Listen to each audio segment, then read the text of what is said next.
Hey, y'all. I can hear just a little bit of piano in the background. It's so weird. Hey, y'all. It's Dr. Know-It-All. Guess who I am with? I am with Dr. Scott Walter. We are going to have some fun talking about deluge systems, but not in the place you expect for rocket ships. So, yeah. First of all, welcome back. Happy 2025. Yeah. Hello, everyone. Good to see you. Welcome to 2025. If you wonder what's going back here, it's not like I'm repainting the office or anything. I've been playing around with some VR stuff, and maybe next week or something I can show you like a figure bot or something like that I've set up with being able to use VR to kind of control it. Basically, the idea of telerobotics, but without an actual robot. That's cool. With a virtual bot. And the thing I discovered is that, as you probably noticed, all of my pictures back there are highly mirrored surfaces, and they completely screw up the tracking. And so what I have to do is I have to put something over them to kind of cover it, or else something doesn't work. So it's kind of a temporary arrangement to be able to cover that up. So that's what's going on there. You need a special room that's just all like foam panels and stuff. Exactly. So, Exactly. It was like, I was wondering why everything was going glitchy. And I finally realized that is that one day I looked into it and say, oh, I can see a virtual light box in there. And if I can see a virtual light box, then the system is seeing a virtual light box and is completely, confused where the signals are coming from. It. Cool. Yeah. So a couple of big events that we can mention quickly that are supposed to happen this week. Tomorrow, right? Is it tomorrow or tonight? New Glenn. No. It's now the 10th. Oh, it's the 10th. Sorry. Friday. Actually, it's starting late Thursday. It gets really busy. Okay. Right. Yeah. Exactly. And that late Thursday, I think there's a Falcon 9 out of Vandenberg. Mm-hmm. And then at 1 a.m. Friday morning, and I'm planning on driving there and hopefully meeting some friends, is the New Glenn launch. And then at 10 a.m. is another Starlink launch out of the Cape. Right. And then I think at 4 p.m. Central Time is IFT 7. Right. So that's like that's a lot of ships that are going up. So this is going to be a busy week. And by the way, CES. Yeah. By the way, CES as well. And, some other big event. I lost my camera. I don't know what happened to my camera feed there. But CES, Jensen Huang's keynote yesterday, and normally I go, but it's just been a crazy year.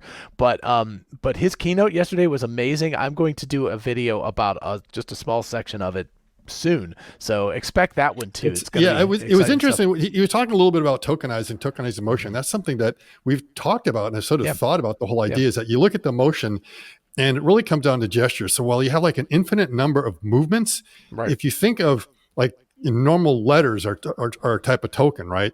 But there's rules on what letter combinations are allowed, which allows you to form certain words. So you don't really have an infinite combination of words. There's the possibilities, but there's really a smaller subset.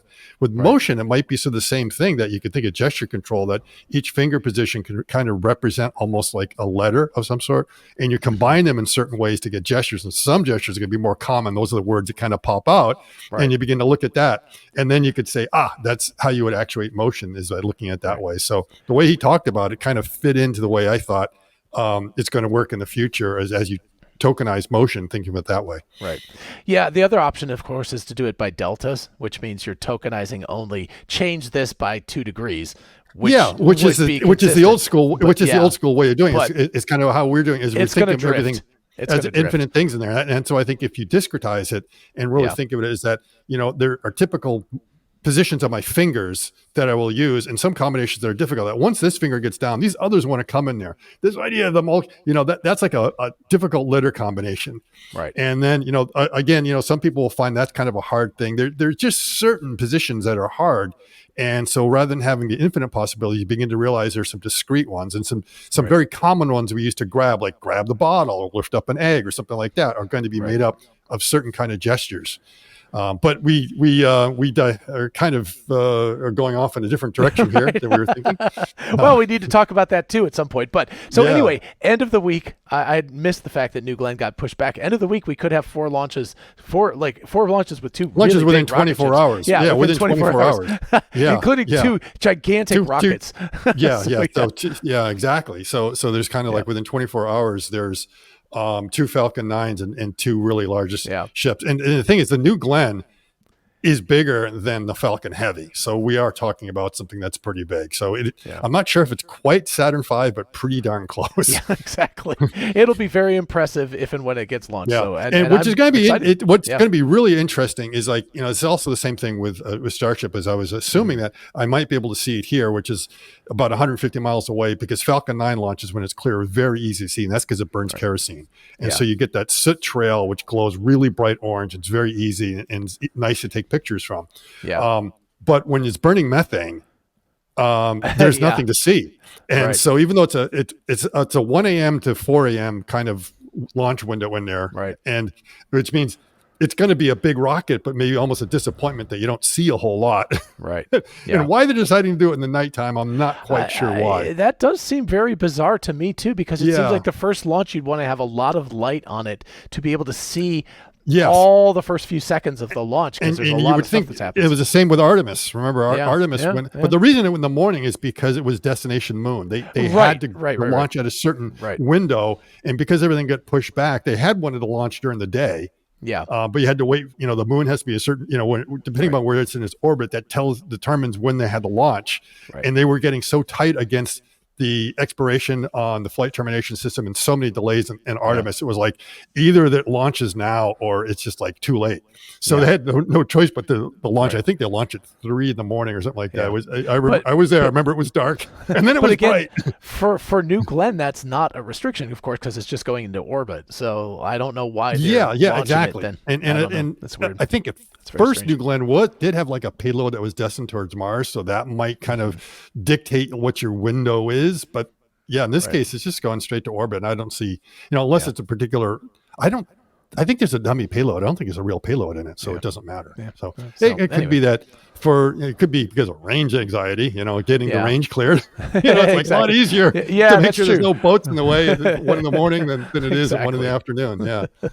So anyway, but what we want to talk about is not the big rockets launching. We want to talk about the smaller Falcon 9 launch. So do you want me to bring up your screen here? Yeah, go ahead and bring it up. Okay. And cool. This is from, there we go. This is a snippet from yesterday's launch. So I just, I was like kind of keeping an eye on it, and then I didn't see it. And that's because it kind of slipped in the launch window. And about a couple of minutes after it had gone, I went ahead and looked at the video. Yeah. And when I looked at here, I said, wait a minute, what's going on here on the surface of the drone ship? Right. And you can see what they now have is they have a deluge system, and this is just read the instructions. And so I looked at it a few times to figure out what's going on. You can still see the water kind of bubbling up, and I didn't know what to make of it. And I said, oh, well, it looks like they put a hot tub, on the drone ship. So with a really big rocket ship heating engine.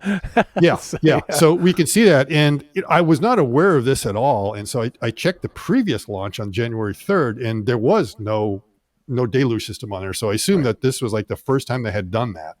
And since I hadn't really seen anything else, I assumed that was the case, but I was wrong, because I did some research for this, looked under deluge systems, and Space Suitor, he posted this on the 31st of December. So credit to him or her to be the first person to actually notice this thing. But for some reason, he only got 5,000 views, and I think I'm up around 82,000, which is not like a huge number, but that's pretty good. It's more than normal,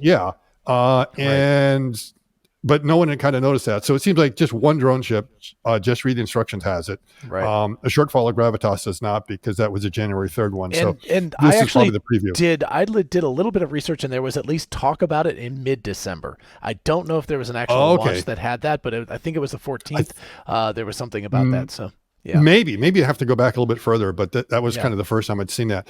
So anyway, so why do we care? That's the big question. So the other thing is because I went back to the 31st to look at that, and this was like a night launch and a night landing. In some ways, you can see the deluge system a bit better. Now, because they don't have any commentary, I was expecting, let's listen to, maybe they're going to talk about the deluge system. I was like, no.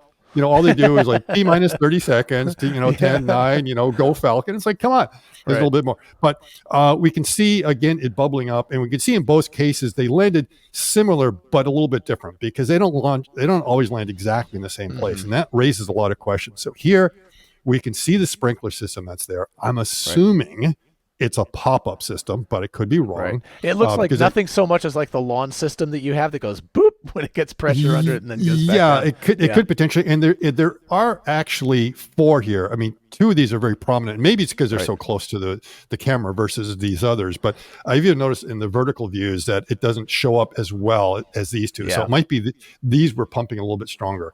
Right. And I think I tried to highlight some of it. Okay, so first of all, after the landing, we can still see it's gushing over here and over here, very close to the foot pads. Yeah. And we can sort of see at the start, there are definitely 4 of them in there. And actually, speaking of being close to the landing pads, it's scarily close to the landing pads because that looks like a tripping hazard or damage hazard, like it could hit it and knock it. And I joked about this being a water, hot tub, and Brian White pointed out it's the slip and slide. Yeah. And he's kind of right. And that's the concern, because what it does is it now makes the deck very slippery. So there has to be a compelling reason on why they had to do this. Right. And so the first question I had is like, why now?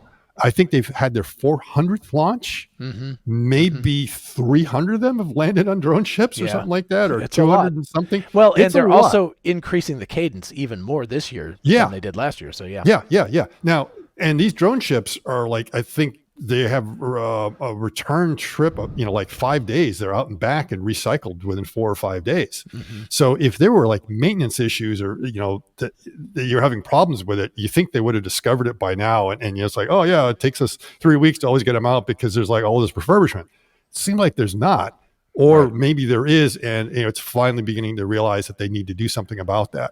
So I've kind of wondered, like, what is going on and why do they have to do it? Or the alternative is that the engines themselves, the rocket engines themselves, are taking a beating from the heat reflecting off the surface. Exactly. So, there could be a lot of reasons. So again, we can see where the deluge system is here. We can see these 2 seem to be a lot stronger than that for some reason. Which could just be early days. Maybe they're just not that good early yet. days, something with the pressure system they haven't. But they should be pretty good in understanding how pressure works and plumbing and stuff like that. One would think, right? Yeah. And now also, it always comes down, even if it misses the target a little bit, it's almost the same in the orientation. It's very close. I think a couple degrees. So basically, they position these things right about where they expect the pads to come down. I mean, you think, rotate that thing 90 degrees and that way it's in the middle. Yeah. But as we've seen on both launches and both landings, and I think I jokingly called this puddle down, because it's not a splash down, it's not a touchdown, right? Because you're not really going on land, so it's a puddle down. That it comes really close. And what is the whole point? And if we look at the the deluge system that's going for Starship, you see it's basically coming up right in the middle. That's where the fountain is designed to come up. Right. Because that's where you're going to be getting most of the exhaust plume. But if we kind of go back to what's happening here, that's not a whole lot of water. That looks more like a leak than a flood. And you'll see instantly the water is gone. And right where it's the hottest, right there. I mean, there's no water there. Yeah, it evaporates it. It evaporates it pretty quickly. And now you see this deluge that's coming out here. Well, the pads are blocking it from getting in there. So if this is like the hot zone, this deluge system is doing a lousy job of getting the water over there. Right. So it seems like, put the water in the middle. So if it's going to flood, they can all kind of flood in or spray them in. But right now they're being blocked by that. Right. So it almost makes me wonder, it's like, is a placement intentional because it has something to do with the pads themselves? Right. I don't see that the pads would be getting overheated. No, but there could be. I just thought of this, and we had talked about this a little earlier today about, is it freshwater or saltwater? And I wonder if it's saltwater that they're just pumping out of the ocean, because that's the easy thing to do. Right. If they don't want a lot of it under the engine, they just want enough and it gets blown out of the way so it doesn't reflect back up and hit the underside of the rocket, which would cause corrosion and stuff. So So it could be that since it's a drone ship and they do have the station keeping system. I think they have like 4 separate engines that are pumped. I think it's like a jet ski kind of system. Yeah. And so maybe it's like, we'll just bleed a little bit off and run that right up. That's a possibility. Yeah. As opposed to like a dedicated thing. I mean, that would be kind of a hack. The other thing is, I'm assuming if it's fresh water, then you need to have ballast. Yes. And the thing is, so if you are bringing fresh water, if you're dumping it, it's like you're changing the ballast of the ship. And, are they trying to dump as much water to equal to the weight that's going on there to change the buoyancy? I mean, that's kind of interesting. I mean, need to get a naval architect in here on that one. But again, I don't know that they've never really had that issue before. I mean, they've landed a hell of a lot of rockets. Yeah. And as you know, there's all these sayings in engineering, keep it simple, stupid. The best part is no part. Murphy's Law, anything that can go wrong will go wrong. And the other big principle, if it ain't broke, don't fix it. Yeah. So what I'm asking is like, okay, what's broke? What needs to get, because you're introducing some variables here. Like if they're using salt water, it's like, oh my God, it's like, it's a lot of, I'm not sure. Having dealt with, let's say, a certain amount of salt water around my house past couple of months, I know exactly what salt water can do and how quickly it can do it. Right. And you just don't want that anywhere near. So if you're going to douse it, you douse with that. The steam is kind of going, it's maybe it's just a little bit of steam cleaning. Maybe somehow they looked at it that'll make the refurbishment easier. I don't know. I mean, it's a good question what they're doing here. So we can see some of these different locations. We've seen how that works there. Go back to the Starship, the previous picture. Just because that I mean, obviously, we are not talking about the same level of water deluge as this, or a space shuttle or Artemis or whatever. Right. We're not looking at the takeoff with 30-something engines going at the same time. We're talking about one coming down for the landing, so it's a much more minimal. And we're talking about almost like a garden hose as opposed to a fire hose of water coming out. So it's like that's not doing very much against that. That exhaust plume coming on down. Of course, here you see all these like are matching. I think the way it was are matching where all the engines are. I hadn't noticed that before. It's like, oh my goodness, and you just have a lot right there, making sure to divert it. So I don't. If that surface was facing a lot of ablation, I think you would have noticed it by now. It does get very rusty because you notice that they don't bother repainting it. Right. So I noticed it's picked up a little bit of rust, but I don't see that needing to put water. And now, this one is definitely a freshwater system, not saltwater, because of course that would be easy for them to pump saltwater, but they do not do that. So it is freshwater and actually they've been caught for polluting the environment for using fresh potable water. Exactly. Ironically, it's like, really? It's like this thing gets flooded with salt water all the time. Exactly. So it really is a conundrum though, because it's like, I mean, I could see like, okay, so, if it's a hot day and you have your hot asphalt driveway, you spray it with water, it will cool off, of course, because the water evaporates. So that's one possibility, is they're just trying to conserve the asphalt or whatever the surface of the thing and they are flooding it after, so maybe they are trying to cool it down quicker. Who knows? So it's not like it stopped at that point. It's continuing to go on. Right. And that the flooding at that point, I don't think it does anything to help the booster. It's only helping the deck surface. So it's a big question. And this here is that if you look at it, there were 2 frames in there where you see, I think these are different items, because this is actually the first frame, it's here, and the next frame it's over there.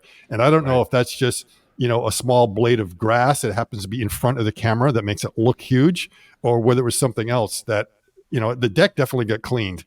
And something decided to come.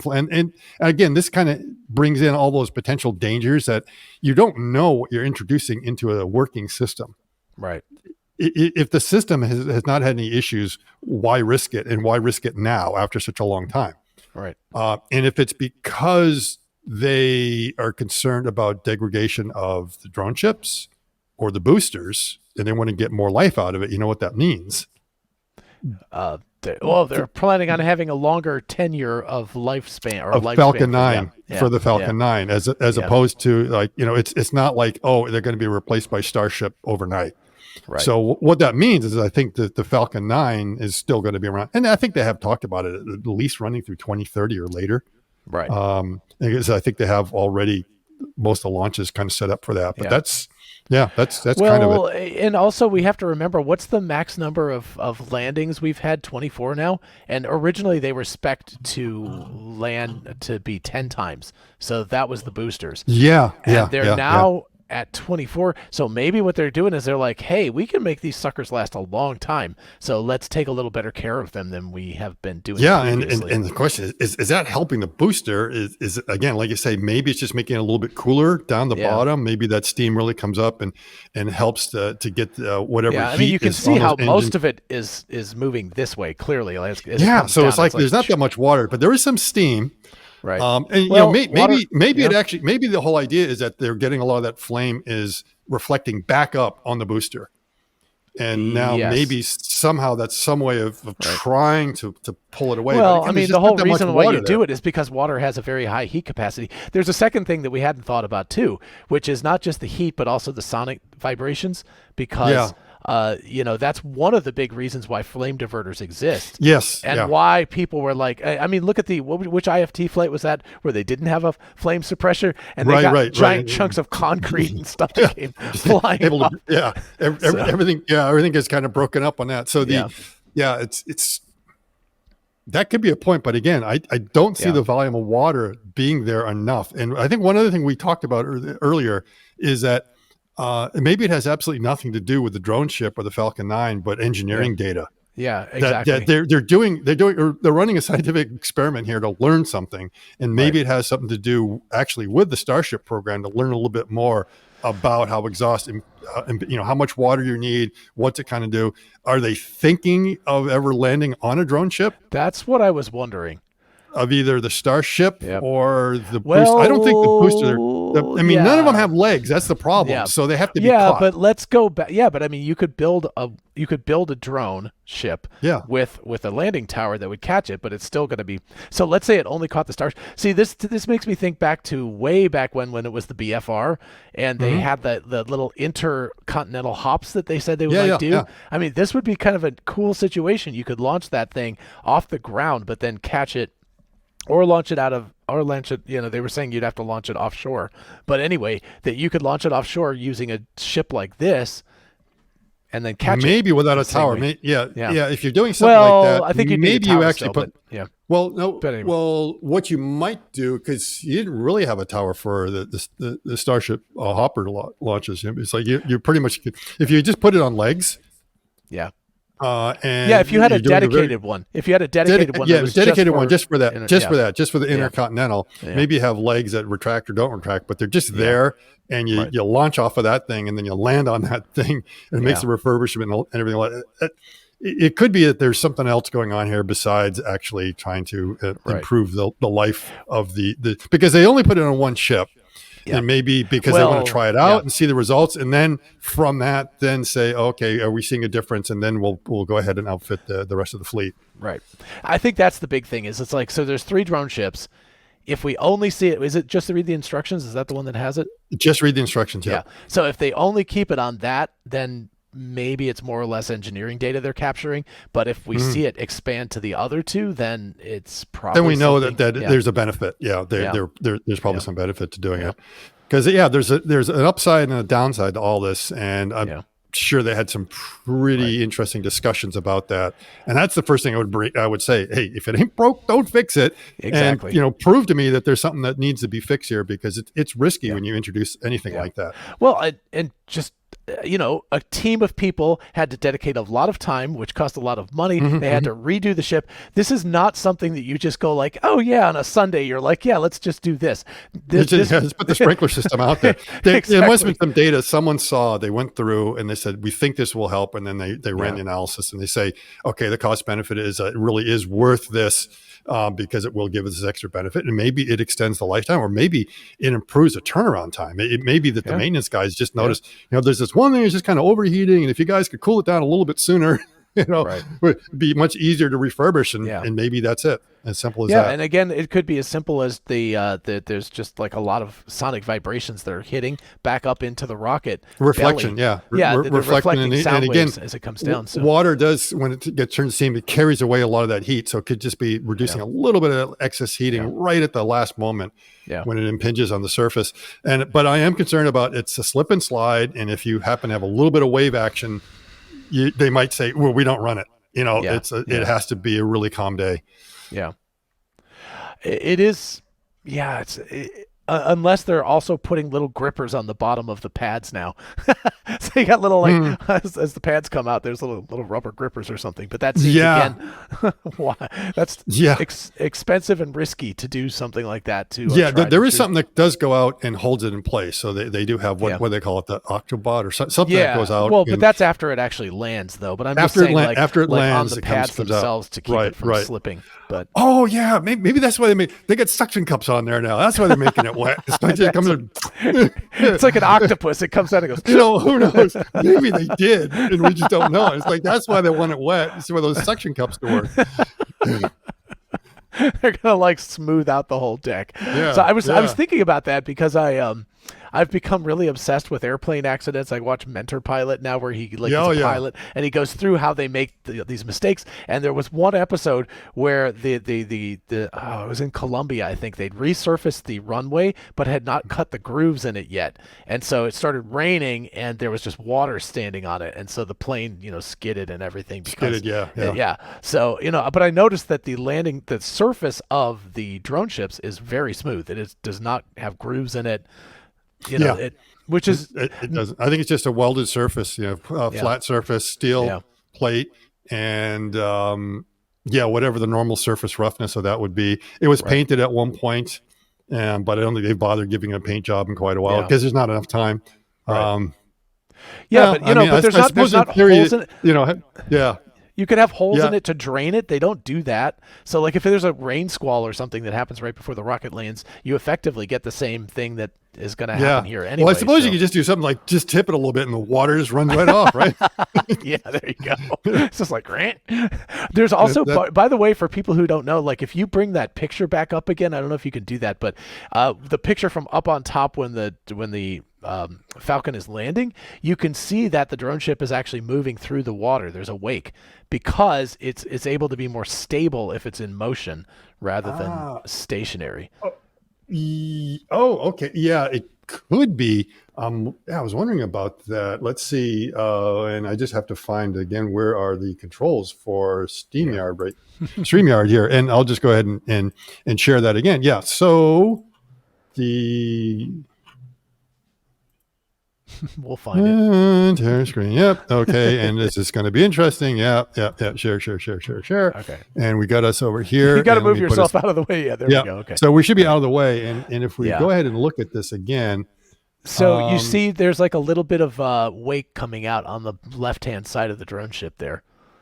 And that's because it actually is station keeping. It's moving through the water because if you think about, if you have a boat, the boat is much more controllable if you're driving it than it is if it's sitting. It's just going like this. Whereas if you're driving, it, so we're seeing a little bit of wake over here on the left side. So it looks like it might be progressing through a little bit. Yep. But still, really fascinating. That's just a weird. It's also super bizarre that the puddles, the little sprinklers, are right next to the footpads. All of that stuff is just so strange. If somebody from SpaceX is watching this, please drop us a comment or contact us on X, because it's what is going on? Why? And again, this is look right here. When it comes down, whatever little puddles they have there, it's gone. It's gone. Okay, now what good is it doing? Yeah. And you could see that at that point, the water is being sprayed away. It doesn't even make it back to the center, and now it can go down. Right. It's a completely dry under the rocket by the time it gets done. Yeah. And I don't think they need, suddenly they realize we need a fire suppression system. It's no, you don't. It's exactly. Everything's been fine for a while. So and actually, this was the image that kind of caught my eye when I was quickly zipping through to try to see what was going on, because I wanted to make sure that the second stage engine looked right. Because remember, we had caught there was a problem with it back in the summertime, that something didn't look right. So, any ice chunks or anything like that. Yeah. And I noticed the sunset and that glow that was coming. It's wait a minute, how are we getting that reflection off the ship? Yeah. And that's when I ran it back to say, "Whoa, it's wet. That's why."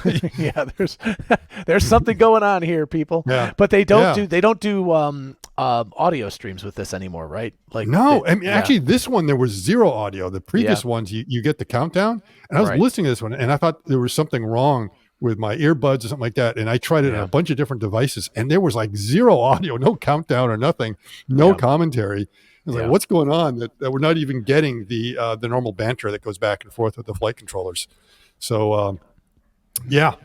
That's rather interesting. And then, speaking of which, and speaking of suction cups and everything else, you know what this is used for? Why we're having all these Starship launches? And that's for Starlink, right? The Starship launches. Yeah, well, I mean the Falcon launches too. Well, not just Starship, the Falcon launches. The whole point of the Falcon launches is so that we can have this internet service that you and I are both using right now. Yep. And the fact that we have this little mini dish, which is amazing, very popular right now, right? Yeah. This thing is about the size of an eye. I was going to say it looks bigger than it actually is because you're holding it close to the camera. Yeah, it's the size of an eye. I'm trying to figure out how to get it. Okay, it's about the size of an iPad. Okay, it's really not that big. So it easily fits in a backpack, like very easily. Backpack, laptop bag. It's about the size, maybe a little bit thicker than your common laptop, but not that bad. Right. Now, there's a couple issues with this. First, it does need power. There's no built-in battery, so you have to supply it somewhere. And there's a lot of ways that you can just plug it in the wall or something like that. Or if you get some sort of USB kind of output, you can buy this cable from SpaceX, which is unfortunately 5 meters or about 16 feet. I know. I really wish they had a shorter one. With this weird jack. Yeah, I wish I had a shorter one as well. So you get that. And the reason I have it backed up is that you can use a battery pack like this.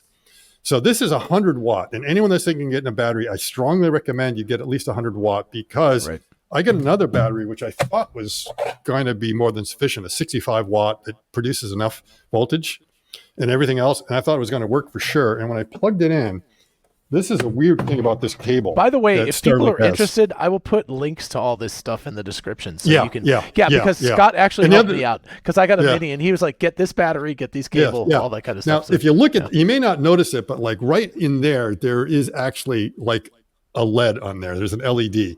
And you plug this thing into a power source, because it shouldn't matter which way you can do it. And the light's so strong I can't see it. You plug it in and then suddenly it goes red. So in here is something that's saying, the battery you're plugged into is not good enough. It won't work. Now, if I take the same one and plug it into this 100 watt, it never comes on. It's like happy. I don't get a green light, but I don't get a red light. That's interesting. I didn't realize that because I'd never seen it come on They have before. those things that if you look at these things, you will notice where it thinks the power source is bad. Right. So when I plugged this into the Tesla directly into it, it immediately came up and said, "Nope, you can't do that." It's like, what? I haven't tried it in my Cybertruck yet because I think they have much. It should more work. Powerful, it does work in your Cybertruck. USB-C. It does. I think Kenneth has done it. Okay. And so. It definitely works on that because that is a 48 volt output and everything else. And that's what this is set up. It doesn't work in Hawaii. Maybe the Juniper and maybe in the Model 3 Performance, but the current version, they're like 5 watt or is it 5 watts or something like that? They're basically for charging your phone. You're charging your phone. They're very low. So you need to get something that's a little bit more powerful. However, if you go into your 12 volt, it will work. And now when you buy this, when I bought it, they didn't have it. Now they have the 12 volt adapter. So you can stick it into this. I already got one from, I forget the name. Junwoo. No. Joa. So I already got one of those things, so I'm all set. Anyway, so the thing is that this would be nice to put into your car, right? Yeah. And underneath the window. Boy, if only we had a product that was like designed. Now, speaking of suction cups, I mean, we've seen people go out and buy suction cups. This has all been a very long walk to get to a plug, hasn't it? In bungee cords. So what I finally did, this is cool. I finally had enough of this and the bungee cords, and then whoop, there we go. We got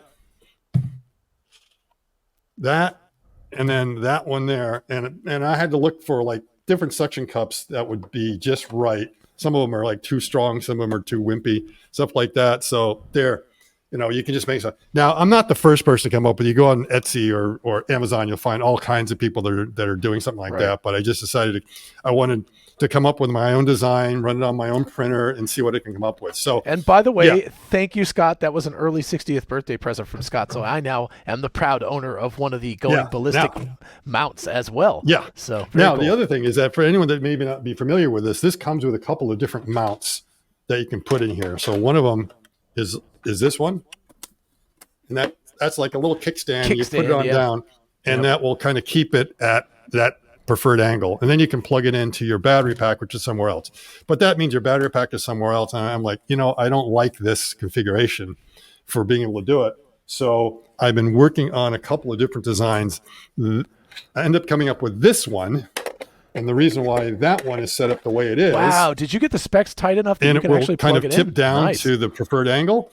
Wow. You can either keep it flat. And the reason why it's so tall is so you can wrap this darn thing around it. So you get like some place to get rid of the excess cable. All right. Now this looks like a Klingon bird of prey, but the design is meant so that you can get this here. And I can't even remember how my own product works. Just go ahead and then you stick it on there. Super cool. Look at that. So then almost the battery almost becomes like the base. Like it is. That's the base. That's cool. So your basis becomes the base because that's the battery. So so I have to try to. So basically, it's going to be like that. You would just have that kind of sitting on there, and then the excess wire will get wrapped around there. But I didn't like the fact of having all that excess wire and having this thing standing up so tall and everything else. And then there's also another solution. You get the kickstand. There is also this pole mount. And this is like the original design I was kind of working on. It's like, I just take this pole mount thing that they have, design like a short pole to put it on with the same idea and with something to wrap all the excess around there. But this thing is a little bit heavier than everything else. And so I'm not sure if I prefer this solution or not. But pretty cool. Now, the cool one is going to be, and where'd it go? Where'd it go? It's got to be around here somewhere. It is, this one here. That's the one that's going to be perfect. Again, where's the camera? Right there is, so that's a nice flat one. So and it fits into the kickstand. That's very cool. Yeah, it always did kick in the kickstand, but this goes in a little bit better rather than being taller for the excess. But the thing is, you got to do something with this wire, right? There's like too much wire. Yeah. So I did find a solution, and that is you go somewhere online and you can buy one of these little doodads, which goes from the barrel jack to USB. Oh, so then you can use any USB-C. So what that means is now, you can use supposedly anyone's USB. You can take that and so that will go into the barrel jack port right there. So then you kind of stick that in, and now you have a USB plug coming on out. And you think, that's going to be great. And all I have to do is get a cable, and the battery chargers come with a much shorter cable. Yeah, exactly. Instead of using that. And it turned out when I used this solution, the Starlink dish actually did not mind the smaller battery pack. Because there's nothing in here have the warning cutting thing it on off. It. And maybe it's because it's not as long. You don't have as much resistance. I don't know. Right. But as soon as I put it in, and then I said, now I want to put this kickstand back in. The problem with the kickstand, and I think you'll see right there, is like there's this big interference with that thing. Like, no, it's like you can't get it in there without that getting in the way. So what you have to do is you have to take this and rotate it like 90 degrees so you get enough flex there. This thing will then you spent a lot of time with the Starlink Mini. So that will finally go in. They need to hire you. They need to hire you for product development, Scott. Yeah, and that's the thing. Clearly, is that this one that I designed the other side on, the idea of that thing. Yeah, what is that for? I didn't know. Well, that's for your cable routing. So when you have that on, let's see if I can figure out how to get this thing's up on camera. Man, it's like here. I'll shrink us down a little bit so you get there. Now you have more room. Yeah. Okay, I get more room there. All right. So now I got to remember how this thing even goes on. Okay, so this is going to pop in something like that, right? So and the idea of that bridge is that you can now run the wire through there, so that when it's suspended in your car upside down like that, the wire isn't flopping down like it is here. Yeah. You want it to go through. So it's big enough. And I thought, I'm just going to copy this little bridge here, because that's the reason why they have that bridge, to run the cable through. And I'm wrong. That's not the reason why they have it. It adds the flexibility that allows this thing to snap out. That's what that is for. Otherwise, for like squeezing? Yeah. So it's this thing that without that thing, you can't pop it out once it's in there. So that's I think it's serving two purposes. It's serving two purposes, but that's the real, and that's why it was the size. I was like, why'd they make it that big? It's like, oh, now I understand. But you'll see the placement of it is horrible because it's off center. Or let's just say this is on center. These things are off center, right? And because they're off center, they just do not run through very well. It's just so that's one thing you have to design around. But because the other one that's plugged up, up is Ethernet, right? It's Cat 6. Yeah, that's over here, Cat 6, exactly. So that's the Ethernet, and again, so you get this kind of combination of the two together, makes that just too long for it to really fit through. Versus they get the flexible cable that doesn't matter; it can bend through there really easy. So all those things you have to design. So. Yeah, that's what I've been playing on. These are ideas if anyone else wants to try to design their own or print them out that I've learned. And don't forget to put a hole right there. And you know what that hole's for? Is there an LED there or something? It's not obvious. There is an LED there. Wow. But you only see the LED when it comes on. Yeah. So you're not going to see it right now, but you get that little thing that lets you know that is actually active. And it's like I realized, it's covered up. Need to put a hole there for that too. So, Probably ought to know that that's active. And by the way, I noticed some of the products that are out there don't have that because they probably don't actually use it themselves. They just designed it and they don't know. Because you don't actually, you can get the Starlink CAD data. Right. For that, and you can print all the stuff out and not even have to have the dish itself. Yeah. So you can test some of your mounts that way. But I think most people probably in the end they put it together because there are a lot that I noticed. Okay, they put something in there so you could see it. Right. Yeah. There you go. Wow. That was like a bonus. That was like bonus information there. So if somebody wants one, will you print it for them or not? Okay. This is what I'm thinking. Okay. This is what I am thinking is that. And you tell me if this is a good idea or not, is that if you use one of my referral links. Oh, okay. If you use one of the Tesla referral links, then I'll send you the mount. There you go. Okay. Once I know you've actually used my referral link and it works, there's also a Starlink referral link. So that's right.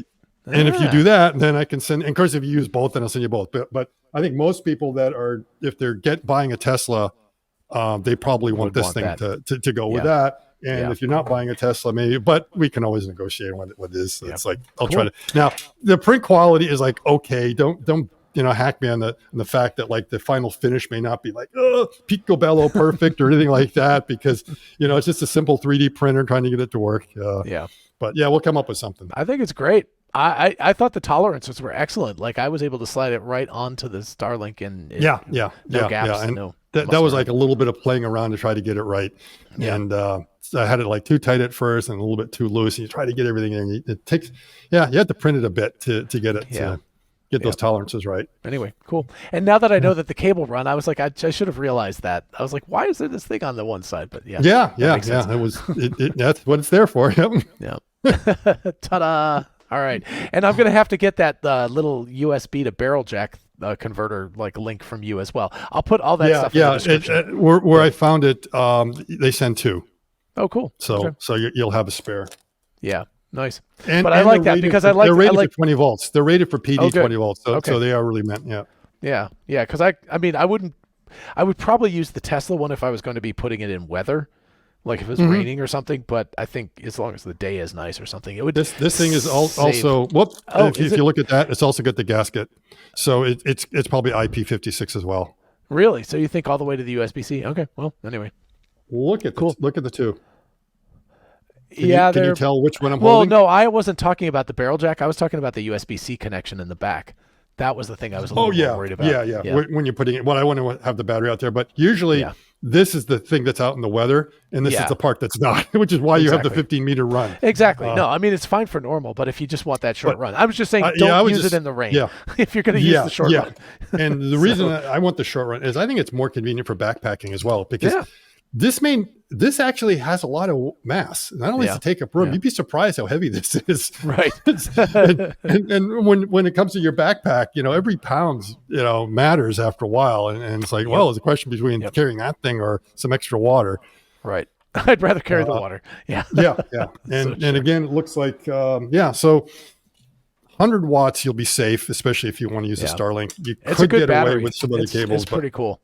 Yeah. And hopefully it doesn't like void any guarantee the fact that you didn't use the right power source, or you didn't use their cable. We should probably caveat this entire discussion with, hey, you're on your own, buddy. Yeah, you're on your own. Honestly, the stuff that came from Tesla, though, I mean, that the 12 volt and the USB-C with the barrel jack, that's Tesla's stuff. I mean, not Tesla, SpaceX stuff. SpaceX. Yeah. And like I say, it's like over-engineered with like the LED there that I wasn't expecting that gives you the warning that this is, but please, SpaceX, we'd like a 6-inch version. Yeah, exactly. That's all we ask for is like a 6-inch version. Just give us one that's like about yay big. Even this is like a tad too long for me. I could get away with a half, but so it ends up doing like a wrap around and then it comes on in, but that's okay. Yep. All right. Well, cool. That was fun stuff. So anyway, again, if people have information about why the heck SpaceX has gone with this deluge system, this little mini sprinkler system on their drone ships, let us know. Otherwise, we'll just keep speculating until somebody tells us what the real answer is. And of course, watch the skies on Friday, because it's going to be very exciting on Friday. Yeah, definitely. I don't know why. Get up early if you're anywhere in Florida. Think about fingers crossed. You just don't know. It's a maiden launch. Yeah. There was 3 attempts with Artemis before it went up. Yeah. And so this one here is always a possibility. It's delayed 2 days because of the weather off the Atlantic. So again, talking about drone ships, I had to make sure it's kind of good. The weather in Florida has been like rather horrible the past couple of days. It's been very cold. Because all your northerners, you've been sending that foul weather down here. It's not feeling good in Georgia right now. Georgia either, but I mean, everyone up in Indiana and Michigan, they're feeling it, and I think suffering. Kentucky and West Virginia and all that. So they get a little bit, and so it's a little bit nippier down here than we're normal, and I think it's causing it. So it could be that it gets pushed back a couple more days, and you never know. They get ready to do the countdown, and they're like T-minus 1 minute or 30 seconds, like hold. Yeah, exactly. So that's just the way maiden flights go. But you never know. That'll be exciting. IFT 7 will be the afternoon, and that will be exciting because it's afternoon, so they have daytime landing in the Indian Ocean. So they can see it. So they'll have some live and catch the booster again. So hopefully catch the booster. And what will be interesting is they're going to deploy something like 20 dummy Starlink satellites. Interesting. That's right. They're going to use the Pez dispenser. That's right. They're going to use that. They're going to. So I think they're still keeping it suborbital, right? So as they're keeping it suborbital because all those satellites fall. they're going to come back in on their own. Yeah. So it's not like they're going to like inject them out there and they're suddenly in orbit and they're dummy satellites, which means they have no control or anything like that. That literally is going to go down with the ship. Is not the Chinese rocket authorities. They don't just dump stuff. It's like I'll land somewhere. They're kind of responsible about the space environment, no doubt about it. They're trying their best because it's in their interest to not litter. Yeah, exactly. So anyway, it should be a lot of fun, and let us know. And you should talk about your 0G jumpsuit that you're wearing. That was like about a year ago. I mean, part of the reason is I had to find something warm to put on around here. It's been so cold. I only have like shorts and t-shirts. This about a year ago, I did a 0G cool. Along with Ellie and a few others. As also a couple astronauts. Pretty cool. Charlie Duke and Doug Hurley were on there. And so that was rather interesting to actually experience and it was like several gravities. So it was like lunar gravity. No, I think we didn't do Mars gravity. We just did 3 lunars and then went right to 0. Oh, wow. And so you did the lunars first. So just reduction. Did 3 lunars. Yeah. Okay. And of course with the lunars, you get a slightly longer flight. Yeah. And you get a little bit more control. And I wasn't alone. There's a couple others that said, they actually preferred the lunar. Yeah. Because, it wasn't. You'd be surprised. Like 1.6 gravity really is low. It's almost. Yeah. I mean, really, it's you closer probably to 0 feel like than you expect. Superman. Oh yeah. You can do quite a bit on that. And so it's almost one finger push-ups. I would have more fun in 1.6 than I would in 0 probably. Well, that's interesting. Yeah. Cool. Yeah. Well, anyway. All right. Well, awesome. And hopefully, I don't know. It's funny because I spent like a week in Chamonix, France, skiing, and I've been colder since I got home than I was there. I don't know what it is about Georgia and cold. It's like, it just feels ridiculous when it gets cold. Is it the humidity? I think so. It's like really, really high humidity, and it just like gets into your bones. It sinks in. The same when I grew up in New England in the Boston area the humidity just kills you in the wintertime. Yeah. It's bone chilling. When it's in the low 30s, and if it's like 28 degrees and high humidity, it's just, it's awful. And then in Michigan, it's like less bad sometimes when it gets colder because it dries out. It's not as humid then. So, when it gets really cold. But in Michigan, it's always very dry in the wintertime. And so I've been outside in the teens, so long as the wind's not blowing and not realize how cold it was. Right. Not having a hat or something like that, and being able to dust off the car really easy because the snow came down dry as opposed to the sloppy wet stuff you get in the Boston area. And then like looking at the temperatures, like, 8 degrees, really? Oh, that wasn't bad. It didn't feel so bad. Yeah, I think that's. Would have definitely had like 3 hats and a parka. Yeah. Cool. Alrighty, folks. Well, we will see you in the next video. Thanks again for being on with us, Scott. And I will maybe do a recap of the weekend's activities after the weekend happens. So we'll get there could be quite a bit. So, definitely quite a bit. Should be exciting. Fingers crossed. Okay, cool. All right, everybody have a great day. We'll see you in the next video. Bye-bye.